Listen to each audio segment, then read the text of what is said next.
আমি কন্টেন্ট বানাই না, মানুষকে তার ক্ষমতা মনে করাই। প্রেরণা ছাড়া কোনো ভিডিও নেই, শুধু মানুষের মন জাগাই।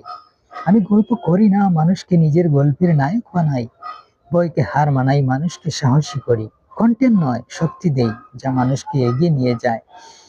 আমি কেবল দেখাই মানুষ কি করতে পারে নিজের সীমারেখা ছাড়িয়ে। শব্দ নয়, অনুভূতি দিয়ে মানুষকে অনুপ্রাণিত করি। আমি ভিডিও বানাই না, মানুষকে স্বপ্ন দেখার সাহস দেই। প্রতিটি মুহূর্তে আশা জাগাই, হতাশা নয়। আমি কন্টেন্ট নয়, মানুষের মনে আগুন জ্বালাই। চেষ্টা করো, চেষ্টা করো, আমি শুধু তোমার বিশ্বাস বাড়াই। আমি কন্টেন্ট বানাই না, মানুষকে এগিয়ে চলার অনুপ্রেরণা দেই। ভালোবাসা, সাহস, স্বপ্ন এগুলোই আমি ছড়াই। আমি শুধু দেখাই তুমি কিভাবে নিজে সেরা ভার্সন হতে পারো। আমি কন্টেন্ট নয়, জীবনের শক্তি দিয়ে মানুষকে উজ্জীবিত করি। এটাই বাস্তব।